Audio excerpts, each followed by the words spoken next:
तो आज हम सबसे पहले चर्चा करेंगे कंसेंसुअल सेक्स के बारे में।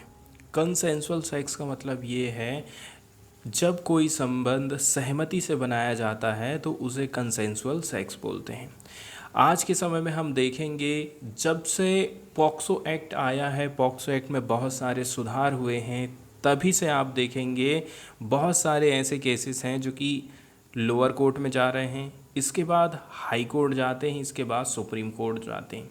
लोअर कोर्ट में तो कहना चाहिए इनके ऊपर सही सही डिसीजन नहीं हो पा रहा है। जैसे ही ये हाई कोर्ट में जा रहे हैं वहाँ पर ये पता चल रहा है कि जो संबंध बनाए गए थे वो सहमति से बनाए गए थे, इसलिए हाई कोर्ट ने इस प्रकार के जो केसेस दर्ज किए जा रहे हैं उनको रद्द कर दिया, आरोपी को बरी कर दिया। इस प्रकार की बहुत सारी घटनाएं हम अलग अलग हाई कोर्ट में देख सकते हैं। पॉक्सो एक्ट के अंतर्गत कहा गया है कि यदि आप 18 साल से कम उम्र की बच्ची के साथ में संबंध बनाते हैं, उसकी सहमति है, तो भी वो रेप माना जाएगा। और वहीं जब इस प्रकार के केसेस चले जाते हैं, जब उसके माता पिता, उसके संबंधी या फिर कोई भी केस दर्ज करता है, मिसिंग का केस दर्ज करता है या फिर अन्य प्रकार के केस दर्ज किए जाते हैं, तो बाद में ये पता चलता है कि संबंध जो है आपसी सहमति से बनाए गए थे, इसलिए आप जो है इनको सज़ा की कैटेगरी में नहीं डाल सकते हैं। यहाँ पर हम देखेंगे कि कंसेंसुअल सेक्स से रिलेटेड जो प्रावधान हैं वो पॉक्सो एक्ट में किस प्रकार से किए गए हैं, क्या क्या बातों का वहाँ पर ध्यान रखा गया है।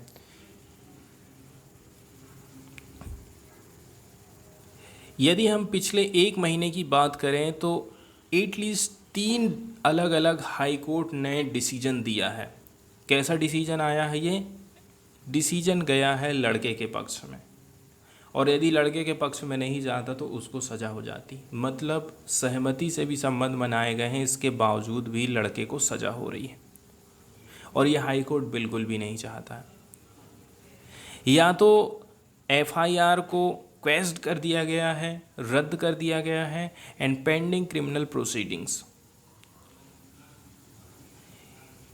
ठीक है, या तो एफआईआर को ही ख़त्म कर दिया गया, या तो जो पेंडिंग क्रिमिनल प्रोसीडिंग है उसको ख़त्म कर दिया गया है, या फिर acquitted accused person under the protection of children from sexual offences act 2012, या फिर हाई कोर्ट ने उस व्यक्ति को पॉक्सो एक्ट 2012 के कानून से बरी कर दिया है। एक हाई कोर्ट ने रिलीज़ कर दिया था आरोपी को बेल में on the ground that the accused and victim had consensual sex. एक केस हम ऐसा भी देखे हैं जहां पर हाई कोर्ट ने आरोपी व्यक्ति को जमानत दे दिया है और ये कहा है कि देखिए संबंध जो बनाए गए थे वो सहमति से बनाए गए थे, इसलिए हम जो है विक्टिम एक्यूज्ड को बेल पर जाने दे रहे हैं। अब एग्जाम्पल के तौर पर यदि हम देखें, जैसे कि 12 जुलाई को दिल्ली हाई कोर्ट का क्या डिसीजन आया था, तो दिल्ली हाई कोर्ट ने 12 जुलाई को एक 25 साल के आरोपी व्यक्ति को जमानत पर जाने दिया। किस बेस पर? बेस ये था कि 15 साल की जो लड़की थी, ठीक है, दोनों आपस में प्यार में फंसे हुए थे, आपस में दोनों का प्यार होता है, ठीक है, और आपसी सहमति से संबंध भी स्थापित होते हैं, इसलिए जो है दिल्ली हाई कोर्ट ने उसको जमानत दे दिया, मतलब लड़के को जमानत दे दिया। फिर 10 जुलाई की जो खबर हम देखने वाले हैं वो बॉम्बे हाई कोर्ट का डिसीजन देखने वाले हैं।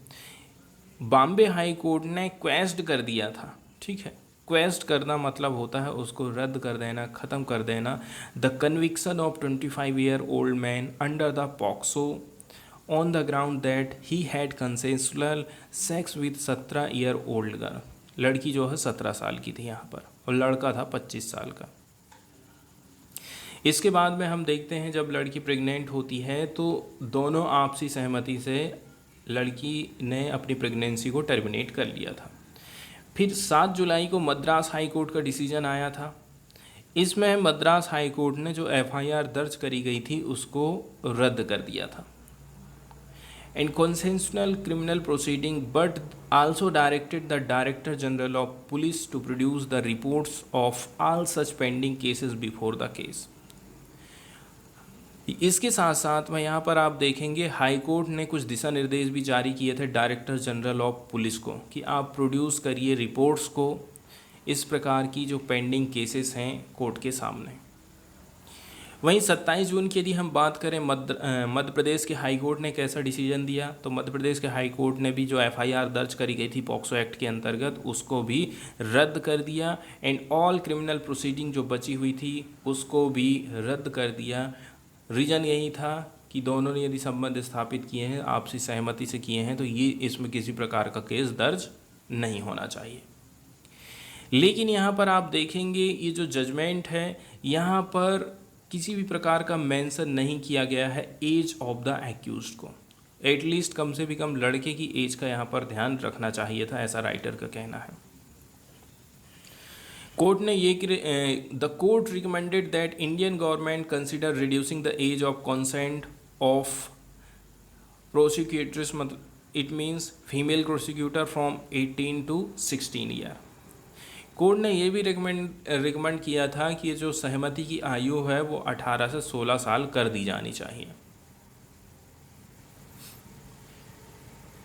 इसके बाद हम देखते हैं कि पॉक्सो एक्ट में कुछ कुछ जो प्रावधान किए गए हैं, जैसे कि चाइल्ड के बारे में बताया जाता है कि चाइल्ड आखिर किसको बोलेंगे। पॉक्सो एक्ट के अंतर्गत किसी भी पर्सन को चाइल्ड के रूप में डिफाइन किया गया है यदि उसकी उम्र 18 साल से कम है। Acts of penetrative sexual assault committed on children are criminal offences under POCSO Act। और पॉक्सो एक्ट के अंतर्गत कहा गया है कि किसी भी प्रकार से यदि पेनिट्रेटिव काम किया जाता है तो वो सेक्सुअल असाल्ट की कैटेगरी में आएगा पॉक्सो एक्ट के अंतर्गत। तो ये जो बच्चे को यहाँ पर परिभाषित किया गया है कि बच्चे का मतलब आखिर है क्या पॉक्सो एक्ट में। And the provision of under 375 of the IPC, 375 of IPC क्या कहता है, सेक्सुअल इंटरकोर्स वेदर विथ और विथआउट हर कंसेंट। तो यहाँ पर सहमति हो चाहे सहमति नहीं हो, यदि बच्चा जो है चाइल्ड है तो वो अपराध की कैटेगरी में डाल दिया गया है। और बच्चा किसको बोल रहे हैं, जिसकी उम्र 18 साल से कम है। इसके अलावा सेक्शन 90 ऑफ IPC की यदि हम बात करें जो कि प्रोवाइड करता है that consent is not consent, उनका उसमें ये लिखा है कि सहमति भी वो को आप सहमति नहीं बोल सकते हैं यदि बच्चा जो है 12 साल से कम उम्र का है। तो इन सब बातों का यहाँ पर हाई कोर्ट के डिसीजन में ध्यान नहीं रखा गया है, ऐसा राइटर का कहना है। इसके बाद हम चलते हैं scheduled caste and scheduled tribe prevention of atrocities act 1989। SC/ST के लोगों को इस प्रकार के अत्याचार से बचाने के लिए 1989 का कानून चलता है, prevention and atrocities act of 1989। N analogy can be drawn with scheduled caste and scheduled tribe act 1989। यदि कुछ निषिद्ध कार्य पीड़ित की जाति के ज्ञान के साथ किए जाते हैं तो इरादे को अलग से साबित करने की आवश्यकता नहीं होती है। आपको पता है कि ये इस कास्ट का है, इसके बावजूद भी आपने यदि उसके साथ में एट्रोसिटी किया है, सेक्सुअल असाल्ट किया है, तो फिर उसका क्या इरादा था इसको अलग से साबित करने की ज़रूरत नहीं है, ऐसा इसमें बताया जाता है। जिस प्रकार से SC/ST के लिए ये बात यहाँ पर लागू की गई उसी प्रकार से इस बात को लागू किया जाना चाहिए था बच्चियों के लिए भी, ऐसा यहाँ पर बताया जाता है। लेकिन हाई कोर्ट ने क्या काम किया है, even the difference between the age of the prosecutrix and the age of accused, लड़का और लड़की की उम्र का भी यहाँ पर ध्यान नहीं रखा जाता। दोनों के बीच में यदि आप अंतर देखेंगे तो वो जो है लगभग 10 साल का अंतर निकल करके आ रहा है। लेकिन उस मामले पर भी ध्यान नहीं दिया गया था जहाँ पीड़िता की उम्र जो है 15 साल थी। तो यहाँ पर हाई कोर्ट को क्या ध्यान में रखना चाहिए था, उम्र का भी थोड़ा सा ध्यान रखना है। यदि सब प्रकार के जो कंसेंसुअल सेक्स केसेस आ रहे हैं वो ख़त्म कर दिए जाएंगे इसी प्रकार से by judiciary, then what will be bottom line age of consent and who will set the boundary. तो फिर सहमति की आयु आखिर कितने साल रहेगी और ये बाउंड्री को कौन सेट करेगा, अभी यहाँ पर क्वेश्चन उठाए जा रहे हैं।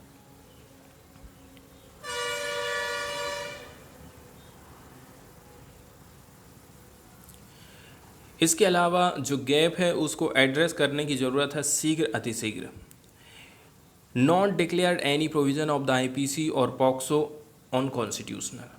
यहाँ पर किसी भी प्रकार से जो है डिक्लेयर नहीं किया जाता है आईपीसी के किसी भी प्रोविज़न को, पॉक्सो को अनकॉन्स्टिट्यूशनल, किसी भी प्रोविज़न को अनकॉन्स्टिट्यूशनल नहीं डिक्लेयर किया गया। हाई कोर्ट ने सुनवाई ज़रूर करी है, लेकिन हाई कोर्ट ने डिक्लेयर नहीं किया है कि आईपीसी की ये धारा अच्छी नहीं है, इसको ख़त्म करना चाहिए, पॉक्सो एक्ट के अंतर्गत ये प्रावधान किए गए हैं वो असंवैधानिक है। इसका मतलब ये है जब हाई कोर्ट ने किसी भी प्रकार से कोई दिशा निर्देश जारी नहीं किए हैं तो पुलिस स्टेशन में क्या होगा, कंटिन्यू इस प्रकार के केसेस या फिर एफआईआर दर्ज किए जाएंगे। इम्प्रिजनमेंट की यदि हम बात कर लें, यदि पॉक्सो एक्ट के अंतर्गत किसी को गिल्टी पाया जाता है, दोषी पाया जाता है तो क्या होता है। वहीं आप बात कर लें इम्प्रिजनमेंट इन कंसेंसुअल सेक्स, सहमति से भी यदि संबंध बनाए गए हैं तो उस टाइम में मिनिमम इम्प्रिजनमेंट हो सकता है 10 साल का। And 20 year for penetrative sexual assault, penetrative sexual assault के अंतर्गत 20 ईयर सजा का प्रावधान किया गया है। अब यहाँ पर क्वेश्चन ये उठाया जाता है कि क्या इससे लड़के को ज़्यादा फ़ायदा हो रहा है, जो विक्टिम हैं, लड़कियाँ हैं जो कि इससे पीड़ित हो रही हैं, उसको कोई फ़ायदा नहीं पहुँच पा रहा है। तो जो bureau of police research and development है, bureau of police research and development है, ये एनालाइज कर सकता है कॉन्सेंसुअल सेक्स से रिलेटेड जितने भी केस आ रहे हैं उनसे। As has been directed by the Madras high court, और ये चीज़ किसके द्वारा कही गई है, मद्रास हाई कोर्ट के द्वारा कही गई है। एज वाइज इस प्रकार के जो केसेस हैं उनको थोड़ी सी एनालाइज करने की ज़रूरत है across the state and help the central government taking a decision reducing the age of consent based on that study. इसके बाद यदि ये जो बोर्ड गठित किया गया है, ये संस्था गठित करी गई है, ये रिसर्च करती है, तो ये हेल्प कर सकता है केंद्र सरकार को कि कम से भी कम सहमति की जो आयु है वो कितने साल होना चाहिए। एक सल्यूशन की जो बात कर रहे हैं, to reduce the age of consent, सहमति की जो आयु है संबंध बनाने की उसको कम कर दिया गया है। With some leverage allowed to judiciary to interpret consent in cases of their victim being of lower age based on the child's understanding of consequences. इसके अलावा यहाँ पर आपको ये भी ध्यान रखना है कि बच्चा यदि संबंध स्थापित करता है, उससे यदि कुछ गड़बड़ होता है तो उसका क्या कॉन्सिक्वेंसेस हो सकता है, यहाँ पर इस बात का भी ध्यान रखना पड़ेगा। इसके बाद वाला जो आर्टिकल हम डिस्कस करेंगे, ये राजस्थान की तरफ से गिग वर्कर्स बिल लेकर के आया गया है। राजस्थान एक पहला ऐसा राज्य बन गया है जिसने शहरी युवाओं के लिए मनरेगा स्कीम लेकर के आया। राजस्थान पहला ऐसा राज्य बन गया है जो कि यहाँ के गिग वर्कर्स के लिए बिल लेकर के आ रहा है। कुल मिलाकर के यदि आप जोमेटो या फिर स्विगी में काम करते हैं, फूड डिलीवरी का काम कर रहे हैं, तो आपको ये जो कंपनी वाले होते हैं ना, वो सारी सुविधाएं नहीं देते हैं जो नॉर्मली आप यदि कहीं पर कोई नौकरी करते तो वो सारी सुविधाएं आपको मिलती। जैसे कि आपको कहीं पर आपका एक्सीडेंट हो जाता है तो आपको बीमा का लाभ नहीं दे पाते हैं ये वाली कंपनियां, ठीक है। इसके अलावा आपको आपका पीएफ का प्रावधान किया जाएगा। इसके अलावा भी बहुत सारे ऐसे प्रावधान हैं जो कि राजस्थान गिग वर्कर्स बिल लेकर के आए हैं। इसमें अच्छे अच्छे प्रावधान किए गए हैं गिग वर्कर्स के लिए। तो ये जो गिग वर्कर्स होती हैं ना, कंपनी इनको एज ए पार्टनर के रूप में इस्तेमाल करती, कहती कि आइए आप जो है आप हमारे पार्टनर के तौर पर काम करिए, लेकिन आपको जो है आपसे जो है वो वर्कर के तौर पर ही काम करवाती है। एग्जाम्पल के तौर पर ऊबर का एग्जाम्पल आप ले सकते हैं, आप जोमेटो में काम करने वाले व्यक्ति का एग्जाम्पल ले सकते हैं। गिग वर्कर्स की यदि हम बात करें, एक इंडिविजुअल व्यक्ति employed transactionally on a time on task based manner. यदि आप किसी को एम्प्लॉयड कर रहे हैं ट्रांजैक्शनली ऑन ए टाइम और टास्क बेस्ड मैनर, आप उसको पैसा दे रहे हैं कि इतना से इतना आपको काम करना है, ऐसे व्यक्ति को आप गिग वर्कर्स बोलते हैं। Having the flexibility to choose their hours of work, इसमें क्या है आप अपने हिसाब से काम कर सकते हैं, ठीक है। सवेरे काम करना है कि शाम को काम करना है कि कब काम करना है, ये आपको टाइम की फ्लेक्सिबिलिटी रहती है। 15 million freelance worker across various sector. यहाँ पर आप देखेंगे कि 15 मिलियन लोग जो है देश दुनिया में पूरे जुड़े हुए हैं इस प्रकार के काम से। 90 million jobs could potentially the added by the gig economy in the near future. 90 million job और भी ज़्यादा पैदा हो सकती है आने वाले नियर फ्यूचर में, ऐसा बताया जाता है। यदि हम बात करें इंडिया के गिग वर्कर्स के ब्रेकडाउन की, तो जो 40% सबसे बड़ा जो शेयर है वो हायर स्किल फ्रीलांसिंग वाला हिस्सा रखे हैं ये लोग, जैसे कि आईटी, डिज़ाइन, मैनेजमेंट वाला हिस्सा। 17% की जो हिस्सेदारी है वो पर्सनल सर्विसेज वाली, जैसे कि कहीं पर केयर का काम है, वेलनेस का काम है, टीचिंग का काम है। इसके बाद 19% वाला जो हिस्सा है लो स्किल गिग वर्क हमको देखने को मिल रहा है, जैसे कि कहीं पर क्लीनिंग का काम चल रहा है, माइक्रो टास्क का काम चल रहा है। फिर 17% में आ जाता है पर्सनल सर्विसेज का, 10% में कुछ अदर काम आ जाएंगे, फिर 8% में डिलीवरी वाले बॉय आ जाते हैं, 4% में राइड शेयरिंग वाले लोग आ जाते हैं, जैसे कि आप जो है अपनी कार से राइड शेयरिंग कर रहे हैं।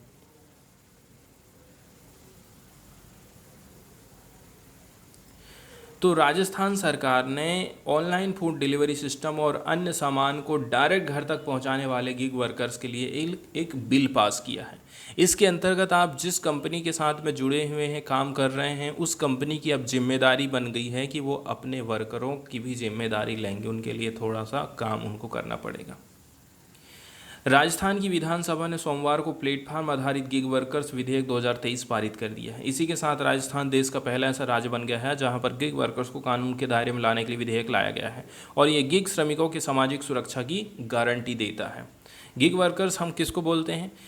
दरअसल हर कारोबार में कुछ काम ऐसे होते हैं जिनको परमानेंट कर्मचारी की बजाय गैर स्थायी कर्मचारी से हम करवा रहे हैं, उसको हम स्थायी तौर से नहीं रखे हैं।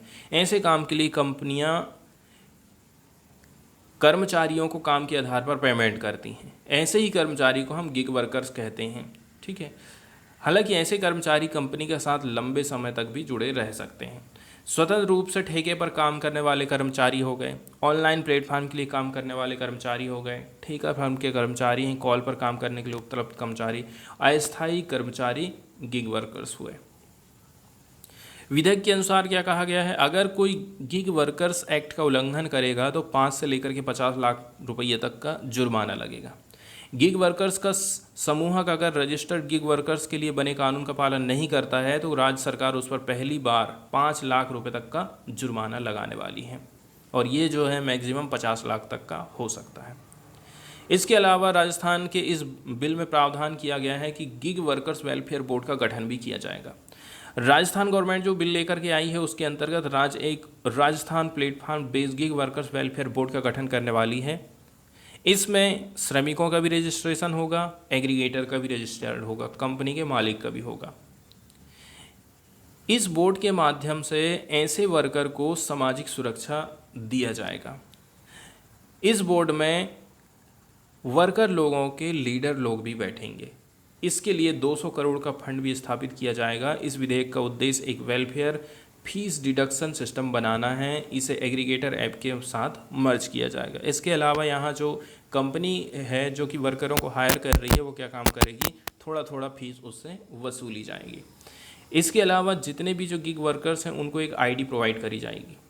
ये बिल गिग श्रमिकों को एक विशिष्ट आईडी देता है जो सभी प्लेटफार्मों पर लागू होगा। आईडी ऐसे श्रमिकों को सामान्य और विशिष्ट सामाजिक सुरक्षा योजनाओं तक पहुंच, इसके अलावा कोई शिकायत कर सकते हैं, यहाँ पर सुनवाई हो सकती है। बोर्ड में प्रतिनिधित्व के माध्यम से उनके कल्याण के लिए भी सभी निर्णयों में भाग लेने में उनको सक्षम बनाएगी। यहाँ पर जो टर्म इस्तेमाल की जाती है गिग जो है, ठीक है, इसकी जो व्युत्पत्ति है, इसकी जो उत्पत्ति है वो जैज म्यूजिशियन से शुरुआत हुई है इसकी, जो कि काम करते थे शॉर्ट टाइम बेस्ड परफॉर्मेंस, जिसको कहा जाता था gigs for a pre determined fees. और ये जो लोग हैं, ये जो म्यूजिशियन है काम कर रहे हैं, वो थोड़े से टाइम पीरियड के लिए कर रहे हैं और उसके लिए इनको पैसा दिया जा रहा है।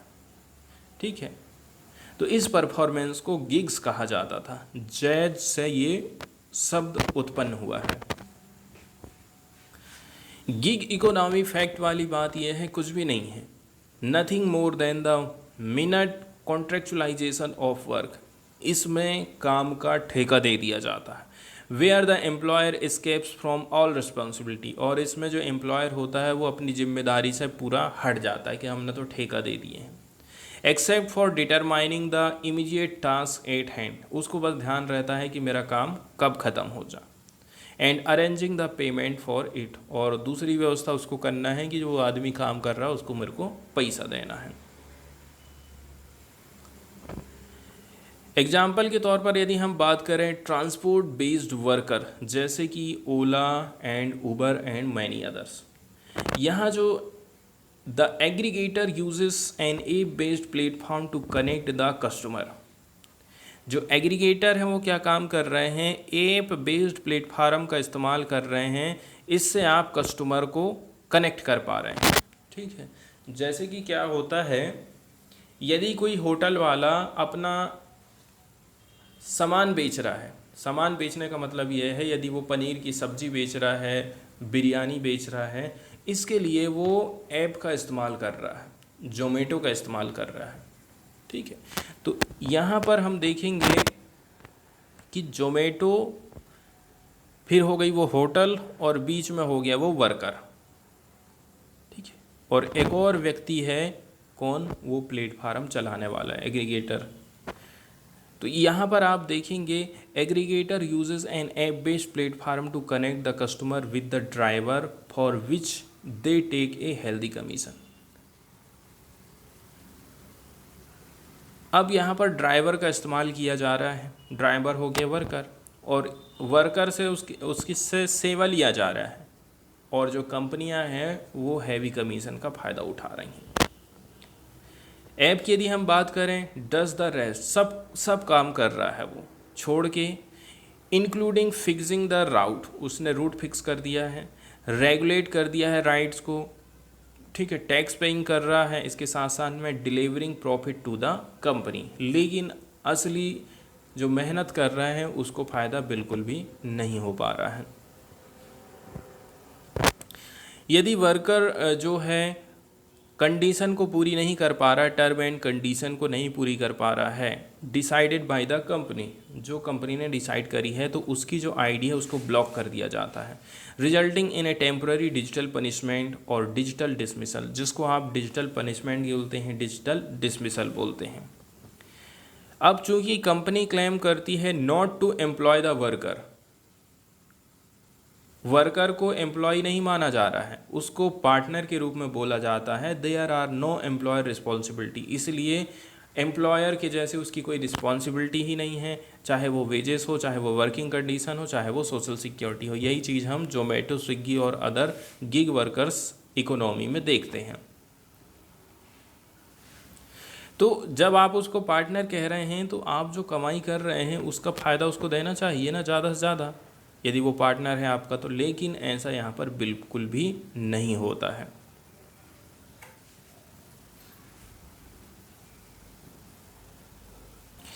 इस बिल में मेन जो फोकस है वो एक बोर्ड का गठन करने को लेकर के, और ये जो बोर्ड है यहाँ पर वर्कर लोगों के नेता लोग बैठेंगे, वो लोग अपना एक यूनियन बनाएंगे, यूनियन बनाने के बाद अपनी आवाज़ को उठाने के लिए अपने नेता को इस बोर्ड में भी बिठाने वाले हैं।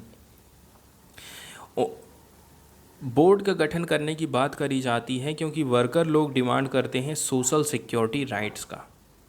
यदि वर्करों को सोशल सिक्योरिटी अधिकार दिलाना है तो इसके लिए एक बोर्ड का सेटअप किया जाना बहुत ज़्यादा ज़रूरी है।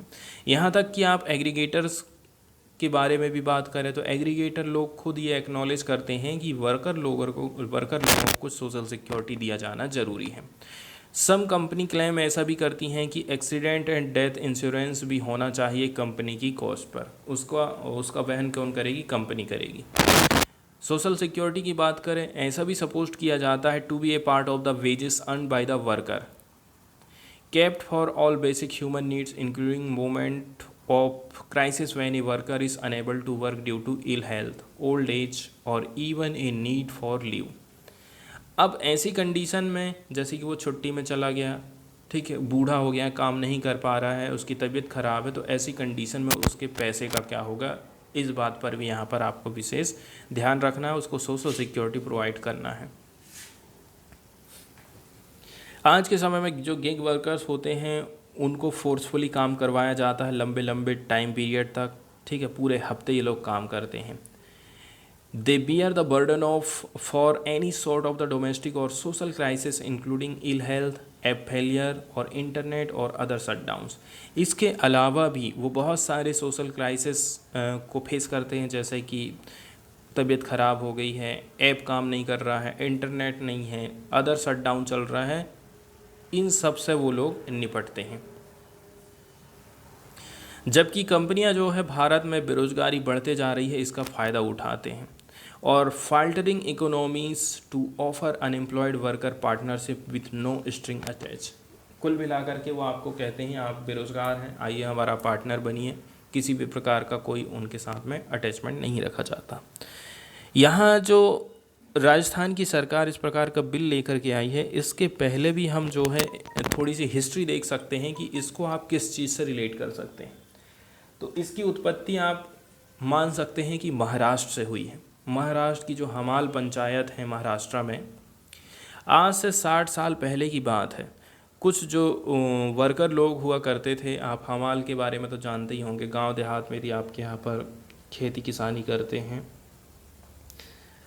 आप जब अपनी फसलों को बेचते हैं तो जो सेठ साहूकार आपसे अनाज खरीदने के लिए आता है तो वो अपने साथ में कुछ वर्कर को रखता है, हमाल जिसको बोलते हैं। तो वो हमाल का काम करते हैं, पीठ में बोरा लादते हैं, आपके घर के बोरे उठा उठा करके उसको तौलेंगे, उसको गाड़ी में ला देंगे और फिर वापस से उसको उतार करके वो सेठ साहूकार के घर में रखते हैं।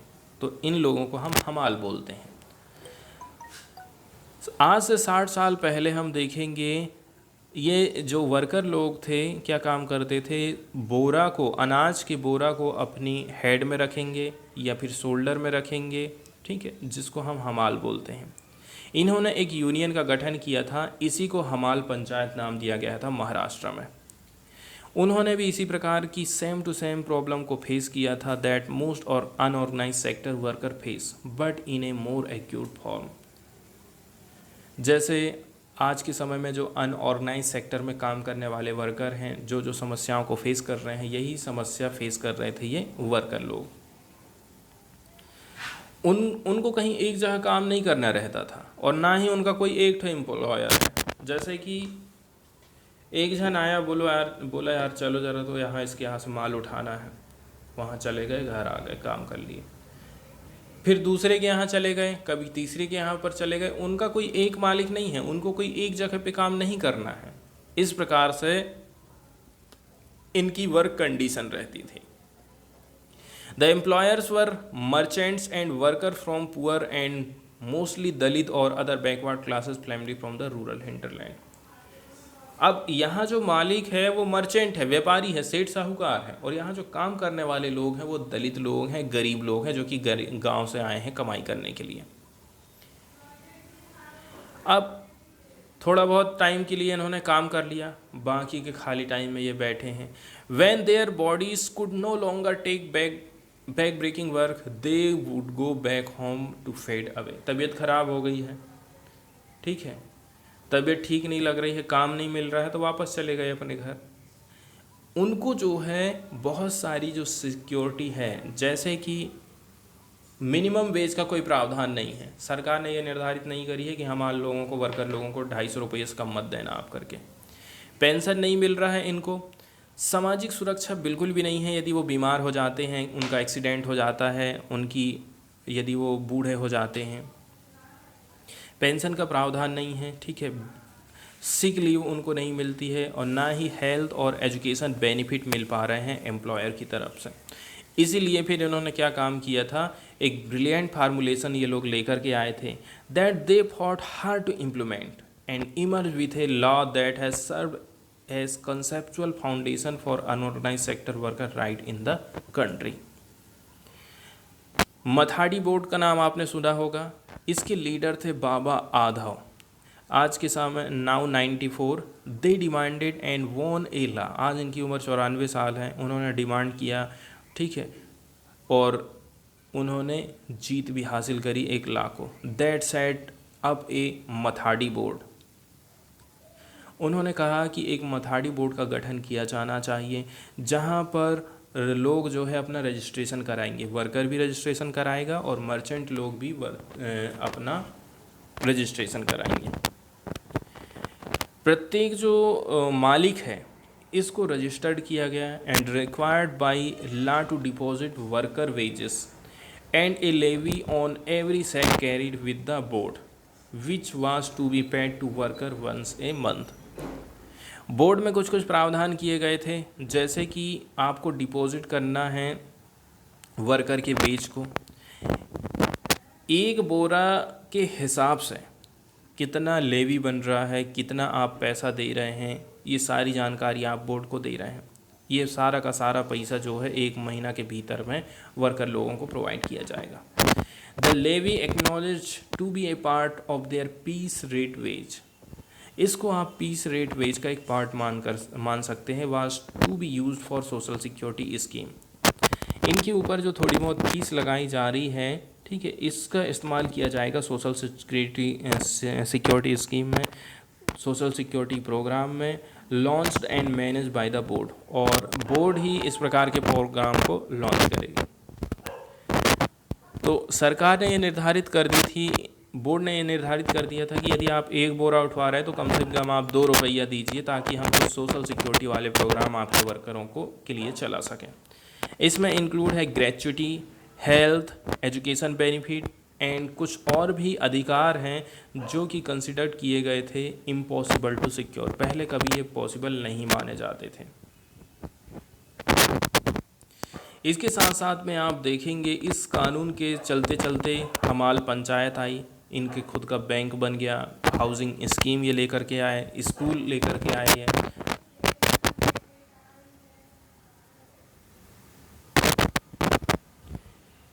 It has even set up union for other which include auto rickshaw driver, waste picker. इसके बाद इसी का आगे विस्तार हुआ, ऑटो रिक्शा ड्राइवर लोग भी इस प्रकार के काम करने लगे, ठीक। जो कूड़ा कचरा बीनने वाले जो लोग हैं वो लोग भी इस प्रकार के बोर्डों में गठित करने की बात करने लगे। The board brought them together. इन सबको उसने जो है इकट्ठे लाया और कानून ने उनको दिया था सामूहिक legitimacy and capacity to secure their social security money and true partnership.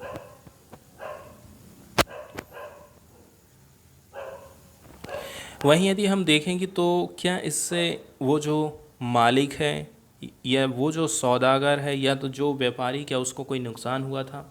Record के लिए यदि हम बात करें, कोई भी व्यापारी या फिर नियोक्ता को नुकसान नहीं हुआ था। व्यवसाय से बाहर जाना तो दूर की बात है।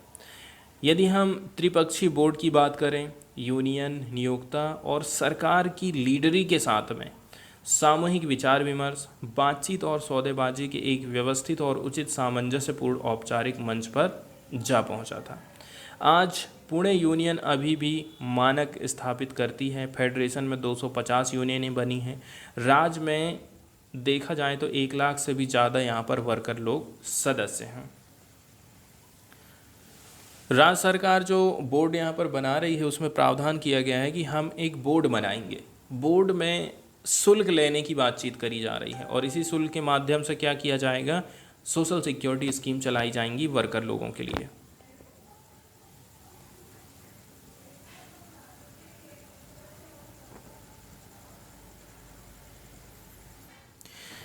इसके बाद अगला जो आर्टिकल हम डिस्कस करने वाले हैं, अगली जो न्यूज़ को डिस्कस करेंगे वो है अविश्वास प्रस्ताव, जिसको नो मोशन बोलते हैं, ठीक है, नो कॉन्फिडेंस मोशन। जब लोकसभा में किसी विपक्षी पार्टी को लगने लगे कि सरकार के पास बहुमत नहीं है या सदन में सरकार विश्वास खो चुकी है, तो वो अविश्वास प्रस्ताव लाती है। इसी को नो मोशन कॉन्फिडेंस कहा जाता है, नो कॉन्फिडेंस मोशन। भारतीय संविधान के आर्टिकल 75 में कहा गया है कि केंद्रीय मंत्रिपरिषद लोकसभा के प्रति जवाबदेह होता है। मंत्रिपरिषद लोकसभा के प्रति जवाबदेह है, मतलब इस सदन में बहुमत हासिल होने पर ही मंत्रिपरिषद बनी रहेगी। यदि बहुमत नहीं है तो आपकी सरकार गिर जाएगी। इसके खिलाफ अविश्वास प्रस्ताव पारित हो, प्रधानमंत्री सहित मंत्रिपरिषद को फिर इस्तीफा देना पड़ता है।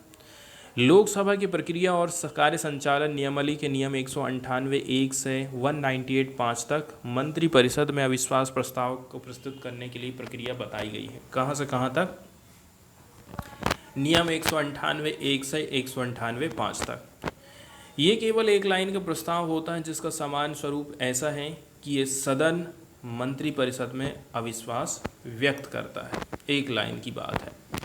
198 का के अंतर्गत अविश्वास प्रस्ताव लाने वाले सदस्य को स्पीकर के बुलाने पर सदन के से इसके लिए अनुमति मांगनी पड़ेगी। सबसे पहले आपको क्या काम करना है? अनुमति मांगना है। ठीक। खा नंबर में लिखा है कि सुबह 10 बजे तक इस प्रस्ताव की लिखित सूचना लोकसभा महासचिव को देना है। इस समय के बाद मिली सूचना को अगले दिन मिली सूचना माना जाएगा। फिर 198(2) में क्या कहा गया है? प्रस्ताव के पक्ष में कम से भी कम 50 सदस्य होना चाहिए। यदि इतने सांसद नहीं हैं तो अध्यक्ष प्रस्ताव रखने की अनुमति नहीं देंगे। 198(3) के अंतर्गत अध्यक्ष की यदि अनुमति मिल गई है, इसके बाद इस पर चर्चा के लिए एक या फिर अधिक दिन या किसी दिन का एक भाग तय किया जाता है। फिर 194 के अंतर्गत अध्यक्ष चर्चा के अंतिम दिन मतदान के जरिए डिसीजन लेते हैं। 194 के अंतर्गत भाषणों की समय सीमा तय करने का अधिकार अध्यक्ष को है, कौन कितना टाइम बोलेगा। इसे मंजूरी मिलने पर सत्ताधारी पार्टी या फिर गठबंधन को ये साबित करना है कि ठीक है, उसको समर्थन प्राप्त है, उसके पास में बहुमत है। तो लोकसभा में अविश्वास प्रस्ताव को मंजूरी के लिए कम से भी कम जो है 50 सांसदों का समर्थन बहुत ज़्यादा जरूरी होता है। इसमें वोटिंग के लिए केवल लोकसभा के सांसद ही पात्र होते हैं। राज्यसभा के सांसद वोटिंग प्रक्रिया में भाग नहीं ले सकते हैं। विपक्षी दल को लोकसभा स्पीकर को इसकी लिखित सूचना देनी पड़ेगी। इसके बाद स्पीकर उस दल के किसी सांसद को इसे पेश करने के लिए कहेंगे। लोकसभा स्पीकर अविश्वास प्रस्ताव को मंजूरी दे देते हैं तो प्रस्ताव पेश करने के 10 दिनों के अंदर इस पर चर्चा बहुत ज़्यादा चर्चा जो है 10 दिनों के भीतर जरूरी है। इसके बाद प्रस्ताव के पक्ष में वोटिंग होगी या फिर कोई फैसला अध्यक्ष ही लेने वाला स्पीकर लेने वाला है। इसके अलावा आप देखिए, यदि इसमें वोटिंग होगी, वोटिंग होने पर सरकार अपने सांसदों के लिए व्हिप जारी कर सकती है। मतलब जिसके बाद अपनी पार्टी लाइन से हटकर यदि किसी ने वोट दिया, डिसीजन दिया, तो वो सांसद अयोग्य माना जा सकता है। अविश्वास प्रस्ताव में सदन में मौजूद सदस्यों में आधे से एक ज़्यादा ने भी यदि सरकार के खिलाफ वोट दे दिया तो सरकार तुरंत गिर जाएगी। टोटल 100 लोग बैठे हैं, उसमें से यदि 51 लोग ने वोटिंग दे दिया सरकार को गिराने के चक्कर में, तो सरकार गिर ही जाएगी। अविश्वास प्रस्ताव को किसी कारण पर आधारित होने की कोई ज़रूरत नहीं है। जब सूचना में कारण उल्लेखित होते हैं और उन्हें सभा में पढ़ा जाता है, तब भी वे अविश्वास प्रस्ताव का भाग नहीं बनते। कोई रीज़न नहीं रहता इसका खास कि ऐसा रीज़न रहेगा तभी अविश्वास प्रस्ताव आप लेकर के आएंगे। हिस्ट्री की बात करें तो हमारी जो पार्लियामेंट है, इसके इतिहास में पहली बार 1963 में JB कृपलानी ने अविश्वास प्रस्ताव रखा था। तब तत्कालीन प्रधानमंत्री जवाहरलाल नेहरू की सरकार के खिलाफ रखे गए इस प्रस्ताव के पक्ष में केवल 62 वोट पड़े थे और विरोध में 347 वोट पड़े थे। संसद में 26 से ज़्यादा बार अविश्वास प्रस्ताव रखे जा चुके हैं और सबसे ज़्यादा या फिर 15 अविश्वास प्रस्ताव इंदिरा गांधी की कांग्रेस के सरकार खिलाफ आए थे। इसके अलावा लाल बहादुर शास्त्री और नरसिंह राव की सरकार ने 3 बार जो है नो कॉन्फिडेंस मोशन वोट का सामना किया है। अभी तक देखा जाए तो पहली बार 1978 में सरकार गिरी थी, जब तत्कालीन मोरारजी देसाई सरकार को मतदान में हार का सामना करना पड़ता था। उनकी सरकार के खिलाफ कुल 2 बार ये प्रस्ताव लाया गया था। इसके बाद वाली जो न्यूज़ हम डिस्कस करने वाले हैं वो लोकसभा में एक बिल पारित किया गया है। ठीक है, यहाँ पर एक वर्ड यूज़ किया गया है कॉन्टेटियस। ठीक है, कॉन्टेटियस का मतलब हम देखते हैं क्या होता है। कॉन्टेटियस का मतलब होता है एकदम झगड़ा वाला माहौल होना। ठीक है, और वहीं यदि हम इसको हिंदी में देखेंगे, कॉन्टेंटियस का मतलब होता है विवादास्पद। तो लोकसभा ने एक बार फिर विवाद में घिरा हुआ बिल पास कर दिया है जिसका नाम है बायोलॉजिकल डाइवर्सिटी बिल। थोड़ा सा शॉर्टकट में इसके बारे में यदि हम डिटेल देखें तो जो बायोलॉजिकल डाइवर्सिटी अमेंडमेंट बिल 2021 है, इनके इसके अंतर्गत seeks to exempt registered AYUSH medical practitioner. AYUSH medical के अंतर्गत आप यदि कॉलेज कर रहे हैं, पढ़ाई कर रहे हैं, तो आपको कुछ छूट दे दी गई है for intimating biodiversity board before accessing biological resources.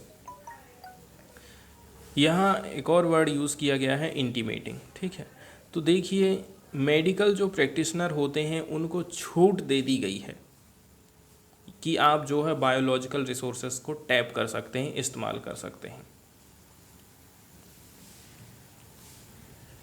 It also aim to easing compliance burden, ढेर सारी कार्यवाही आपको नहीं करना है, इन्वेस्टमेंट को बूस्ट करना है, सिंप्लीफाई करना है पेटेंट एप्लीकेशन प्रोसेस को, इसका उद्देश्य है।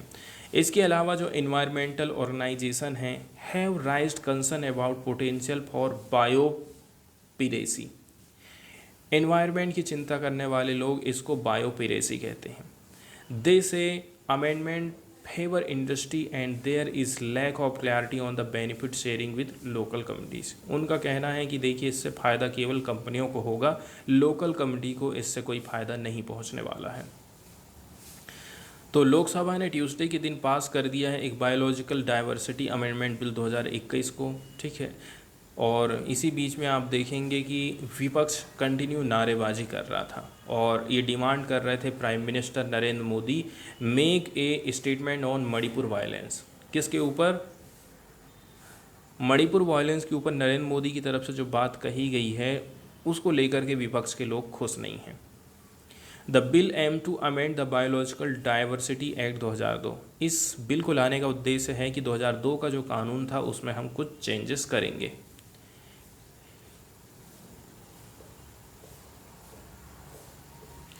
सरकार का कहना है कि देखिए हम ये इंश्योर करना चाहते हैं कि ये जड़ी बूटी वाले क्षेत्र में, जंगल वाले क्षेत्र में जो आदिवासी लोग रह रहे हैं, वल्नरेबल जो कम्युनिटीज़ रह रही है, उनको हम जो है प्रोसीज्ड ऑफ मेडिसिनल फॉरेस्ट प्रोडक्ट का फ़ायदा दें। नॉर्मली ऐसे कच्चा पेड़ पौधे उगा हुआ है जंगल में या फिर आदिवासी लोग उसकी देख रेख कर रहे हैं, इससे यदि कॉलेज के स्टूडेंट उसकी प्रोसेसिंग कर सकते हैं और उनको हम प्रोडक्ट बना करके दे सकते हैं तो ये आदिवासी लोगों के लिए भलाई का काम होगा। मतलब सरकार क्या काम करेगी, कच्चा माल लेगी और पका के माल को बेचेगी। कुल मिलाकर के ये है। By decriminalizing certain activities, we are encouraging Ayurveda as well as ease of doing business। इसके अंतर्गत हम क्या काम कर रहे हैं? आयुर्वेद को बढ़ावा देने का काम कर रहे हैं। इसके साथ साथ में हमारे देश में ईज़ ऑफ डूइंग बिजनेस भी बढ़ेगा, ऐसा सरकार का कहना है। The amended bill was drafted in response to complaints by traditional Indian medicine practitioner. ये बिल क्यों लाया गया है? क्योंकि जो स्टूडेंट हैं जो प्रैक्टिस कर रहे हैं, ट्रेडिशनल इंडियन मेडिसिन प्रैक्टिशनर हैं, वो बोल रहे थे हमको थोड़ी दिक्कत जा रही है, हमें बहुत सारे नियम कानून का पालन करना पड़ रहा है। सीड सेक्टर ने भी कंप्लेंट करी थी, इंडस्ट्री ने कंप्लेंट करी थी एंड रिसर्चर लोगों ने कंप्लेंट किया था कि the act imposed a heavy compliance burden. ये जो कानून है 2002 का, ये हमें बहुत सारे नियम कानून का बोझा दे देता है। इस बिल के अंतर्गत छूट मिलने वाली है रजिस्टर्ड आयुष मेडिकल प्रैक्टिशनर को and people accessing codified traditional knowledge among other from giving prior intimation to state biodiversity board to access biological resources for certain purpose. यहाँ पर आयुष के मेडिकल प्रैक्टिशनर जो बच्चे हैं, आयुष की पढ़ाई करने वाले जो स्टूडेंट हैं, उनको अब बोर्ड से किसी भी प्रकार की कागजी कार्यवाही की ज़रूरत नहीं पड़ेगी। उनको इस चीज़ से छूट दे दी गई है। एनवायरमेंटल ऑर्गेनाइजेशन जैसे कि legal initiative for forest and environment life जैसे जो ऑर्गेनाइजेशन है, उनका कहना है ये जो अमेंडमेंट किए गए हैं सोलली बेनिफिट आयुष को। इससे पूरा का पूरा फ़ायदा किसको मिलने वाला है? आयुष को मिलेगा। Ayurveda, yoga and naturopathy, Unani, Siddha and homeopathy firm को would pave the way for biopiracy. ठीक, कुल मिलाकर के लूट मचने वाली है। इस बिल के अंतर्गत डीक्रिमिनलाइजेशन का काम किया गया है रेंज ऑफ ऑफेंसेस को under the act and substitute them with monetary penalties. इसमें सज़ा नहीं होगी आपको, आपको बस सरकार की सरकार को पैसे बस देना है, पेनाल्टी बस देना है, ऐसे प्रावधान इसमें किए गए हैं।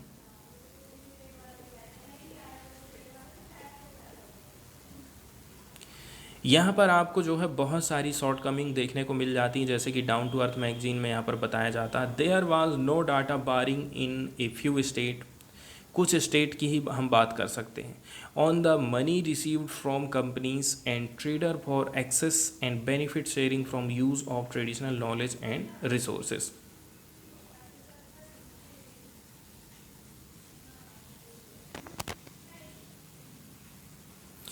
इसके बाद एक और जो न्यूज़ हम डिस्कस करने वाले हैं वो राज्यसभा से रिलेटेड है। राज्यसभा ने एक बिल को पास किया है जिसके अंतर्गत एसटी में और भी कुछ नए समुदाय को जोड़ा गया है छत्तीसगढ़ में। राज्यसभा ने ट्यूसडे के दिन पास किया है एक constitutional scheduled tribe order 5th amendment bill 2020। इसमें इंक्लूड किया जाएगा बहुत सारी कमिटी को, समुदाय को from Chhattisgarh in the list of ST. Minister of tribal affair Arjun Munda who piloted the bill said it will correct several anomalies in the Hindi and English spelling of many tribal groups and will have thousands of tribal people। Hindi और अंग्रेजी में यदि spelling वगैरह में कोई problem है तो ये सारी जो गलतियां हैं ना, मिस्टेक हैं, वो सारी चीज़ें इस बिल के माध्यम से ठीक हो जाएंगी। लोकसभा पास the bill during the last winter session, और पिछले विंटर सेशन में लोकसभा ऑलरेडी इसको पास कर चुकी है।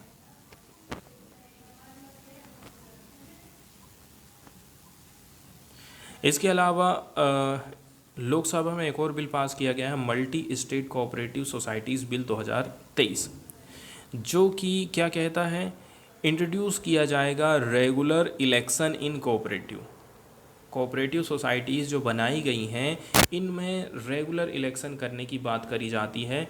एग्जाम्पल के तौर पर यदि हम देखें, जैसे कि यहाँ पर कोई एक कंपनी है, जैसे कि ये सेल एक कंपनी है, यहाँ पर भी बहुत सारी कोऑपरेटिव सोसाइटीज़ हमको देखने को मिलती हैं। इस प्रकार से ये कोऑपरेटिव सोसाइटी बनी हुई है। ये क्या काम करती हैं, ये हमसे मंथली इन्वेस्टमेंट ले रही हैं, जैसे कि महीने का आपको 225 रुपया कट रहा है। अब ये क्या काम कर रही हैं, इसमें कौन लोग हैं, हमारे जैसे वर्कर लोग ही यहाँ पर ये कोऑपरेटिव सोसाइटी को बनाए हैं। ये लोग ऐसे करके बैठे हैं, मेंबर बन गए हैं, और ये लोग क्या काम कर रहे हैं, अपने वर्कर लोगों को ब्याज देने का ब्याज में पैसा दे रहे हैं। जैसे कि आपको 8 लाख रुपया की ज़रूरत है, बैंक जाने की ज़रूरत नहीं है आपको, आप ये कोऑपरेटिव सोसाइटी चले जाइए, आप इसके मेंबर हैं, आपको ये कोऑपरेटिव सोसाइटी लोन दे देगी। हालांकि ये बोला जाता है कि ये लोग ब्याज ज़्यादा लगाते हैं। अब ये जो कोऑपरेटिव सोसाइटीज़ बनाई गई हैं इनके ऊपर आरोप लगाया जाता है कि भाई यहाँ ये लोग टाइम में अपना चुनाव नहीं करते हैं। ठीक है, चुनाव होगा तभी तो इनका कौन मुखिया रहेगा, कौन अध्यक्ष, महासचिव, दुनिया भर का वो सब निर्धारित होगा। इस बिल को इंट्रोड्यूस करते समय कोऑपरेटिव मिनिस्टर अमित शाह का कहना है independent body on the line of election commission will conduct election in cooperative reducing governmental interference. इसके लिए हम एक अलग से बॉडी बनाए हैं, जैसा कि इलेक्शन कमीशन ऑफ इंडिया हुआ करता है, वो ही इस प्रकार के इलेक्शन को कंडक्ट कराने का काम करेगी।